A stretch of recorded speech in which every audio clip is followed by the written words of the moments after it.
Bismillahirrahmanirrahim. Assalamualaikum warahmatullahi ta'ala wabarakatuh. Innal hamdalillah nahmaduhu wa nasta'inuhu wa nastaghfiruhu wa natubu ilayh wa na'udzu billahi min shururi anfusina wa min sayyiati a'malina. May yahdihillahu fala mudilla lahu wa may yudlil fala hadiya lahu. Ashhadu an la ilaha illallah wahdahu la sharika lahu wa ashhadu anna Muhammadan 'abduhu wa rasuluh. Allahumma shalli 'ala sayyidina Muhammad wa ala alihi wa sahbihi ajma'in. Alhamdulillah, alhamdulillah. InsyaAllah pada tetamu Allah Subhanahu wa taala, sebelum kita memulakan tazkirah kita ni, insyaAllah kita ni berzikir bersama-sama. La ilaha illallah, la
syukur tani pada Allah Subhanahu wa taala. Allah memberikan kesempatan untuk kita ni sama-sama berkumpul, alhamdulillah, bersama dengan para jemaah Masjid Tanah Jambu.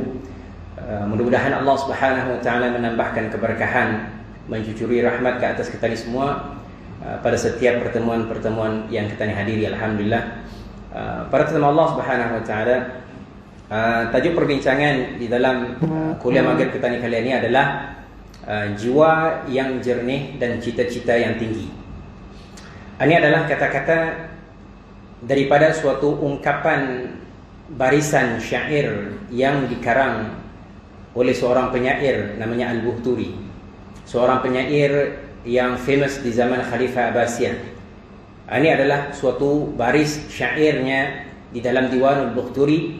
Katanya, nafsun tudhi' wa himmatun tatawaqqat, jiwa yang jernih menerangi dan cita-cita yang tinggi.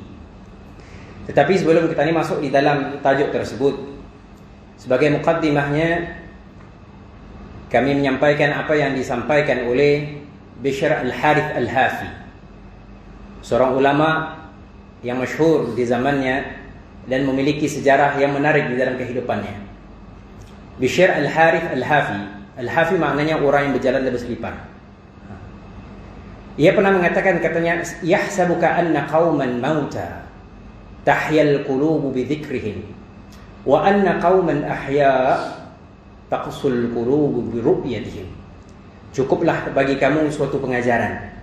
Tatkala kamu mengingati suatu kaum yang sudah mati, meninggal sudah kaum ini, tetapi bila kita ni cerita-cerita, bincang-bincang, mengingat-ingat mengenai tentang sejarah hidup bisnya, hati kita ni menjadi terang, hati kita ni menjadi hidup dengan bercerita mengenai tentang kisah kehidupan dia saja.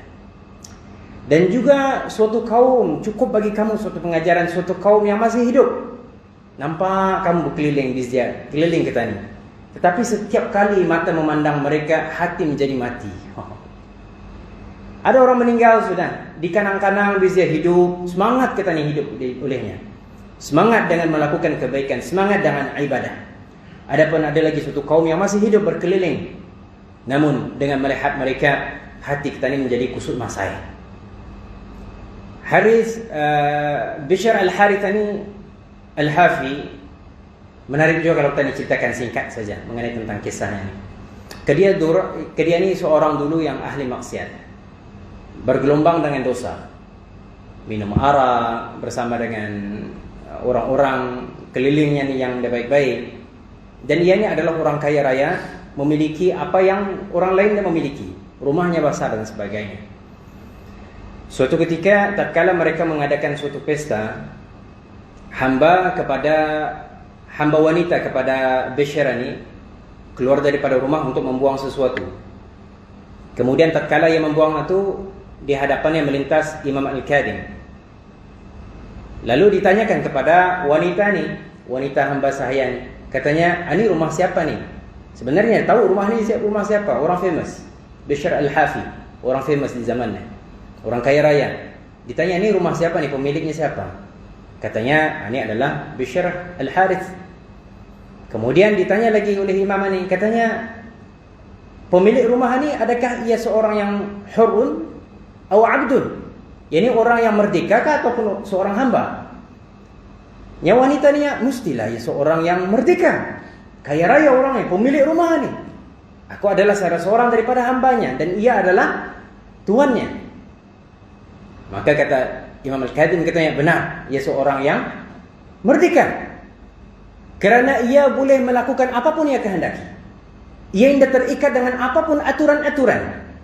Adapun seorang hamba itu adalah orang yang terikat dengan apa yang diperintahkan oleh Allah Subhanahu wa taala, dan ia mengikat dirinya daripada melakukan apapun yang dilarang oleh Allah Subhanahu wa taala. Memang benar ia adalah seorang yang merdeka." Masuk ke dalam rumah, ditanya oleh Bishr kepada hambanya, "Apa yang membuatmu lambat sangat untuk membuang barang tadi dan kembali ni?" Maka diceritakan oleh wanita ni terhadap majikannya kepada tuannya ni akan apa conversation ataupun perbualan yang ia sebutkan tadi itu kepada tuannya ni. Dan di sanalah dengan kata-kata yang singkat, soalan-soalan yang menggerakkan hati itulah bermulanya Bishr Al-Harith mula untuk berubah. Dan kenapa ia dipanggil Al-Hafi? Karena setelah ia berubah dengan subhanallah, dan ceritanya banyak dengan masyhur akan ketawadukannya, akan kewarakan kehidupannya. Suatu ketika ia datang ke masjid membawa selipar baru, lawa kan, ia mampu. Walaupun dia sudah berubah, ia masih mampu datang ke masjid dengan selipar baru. Kemudian bila ia akan balik, didapatinya seliparnya hilang. Berapa banyak selipar tadi hilang di masjid? Hilang seliparnya. Dari selipar baru ni, menangis. Bishr Al-Hafian menangis. Bila ditanyakan oleh orang lama, "Kenapa kau menangis tadinya? Kan kau mampu untuk membeli selipar baru." Katanya, "Aku menangis bukan karena kehilangan selipar tersebut. Aku menangis kerana menyesali perbuatanku membawa selipar baru yang lawa itu ke masjid, sehingga menggiurkan orang-orang yang ada untuk mencurinya. Sehingga menjadikan pencuri tadi itu berdosa disebabkan aku membawa selipar tersebut." Yang dipersalahkan bukanlah pencuri, tapi yang dipersalahkan adalah dirinya sendiri. Anu orang yang wara. Sama kisahnya tatkala Imam An-Nawawi. Kalau sudah pernah saya ceritakan dulu kan mengenai tentang Imam An-Nawawi tatkala dicuri kan, tupinya tu, maka ia mengatakan ia merasakan supaya orang yang mencuri itu tidak berdosa dengan diterimanya saja hadiah sebagai hadiah tupinya itu. Baik. Jadi para tetamu Allah Subhanahu wa taala, nafsun tudhi wa himmatun tatawaqqad yang disampaikan oleh Al-Buhturi tadi, katanya ianya adalah sebagai suatu langkah pertama di dalam segala apapun yang kita laksanakan. Agar di dalam perjalanan katanya itu ina mudah katanya adanya merasakan kelesuan, keletihan, kepenatan, kemudian dah habis. Ini orang putihnya burn out. Baru dapat sikit burn out. Karena tagur sikit, anda dapat menerima teguran, dah sudah putus asa. Burn out. Jadi ini adalah langkah pertama kata Al-Buhturi di dalam segala apapun yang kita ni laksanakan. Kenapa langkah pertama ni amat perlu kita ni titik beratkan? Kerana para ulama mengatakan man la yasihha fi mabadi'i iradatih la yaslim fi muntaha aqibatih. Barang siapa yang nak membersihkan dan meluruskan kehendak awalnya di dalam melakukan sesuatu hal itu, maka ia akan selamat di dalam penghujung hasil apa yang ia akan perolehi. Sama tatkala ada ulama lain yang mengatakan al-fatrah ba'da al-mujahadah min fasadil ibtida'. Adanya kelesuan ataupun kelemahan, rasa putus asa, indah bermaya lagi, hilang semangat ini, al-fatrah ba'dal mujahadah, setelah sebelumnya tu ia dalam keadaan semangat. Dapat kerja kan ia batas sudah menganggur, balik daripada universiti bertahun-tahun menunggu kerja. Bila kena bagi kerja, semangat, Masya Allah. Alhamdulillah masuk office satu. Apa kan aku buatnya? Mana kerajaan dia sampai-sampai ni? Aku mana kamu belajar saya menunggu-nunggu melihat orang? Apa kerajaan yang dapat dibagi? Semangat dia, semangat. Ataupun orang-orang yang awal-awal memulakan bisnesnya. Dengan kapitalnya ada kedai baru sudah di set up dan sebagainya. Semangat. Tapi setelah semangat itu, indah batas selepasnya adanya merasakan kelesuan, hilang semangat, hilang arah dan sebagainya, dan indah mau memulakan kembali usahanya seperti mana semangatnya yang terdahulu. Kerana apa? Min fasadil ibtida. Kerana pada awal-awal permulaannya itu langkah pertamanya indah diluruskannya. Dan apa yang kita sebutkan sebagai langkah pertama ni, tatkala melakukan sesuatu seorang dai, seorang pendakwah, bila indah meluruskan langkah pertamanya, kenapa ia berdakwah? Maka ia akan mudah kecundang. Ia akan mudah tergiur dengan apapun dunia yang ditawarkan kepadanya. Ataupun tatkala didatangkan dengan apapun ancaman, ia bermudah-mudah untuk ia mau melaksanakan tugas dan tanggungjawab lainnya lagi. Maka para tetamu Allah Subhanahu wa taala, langkah pertama itu adalah ni tadi ni, yaitu jiwa yang menerangi, yakni jiwa yang bebas.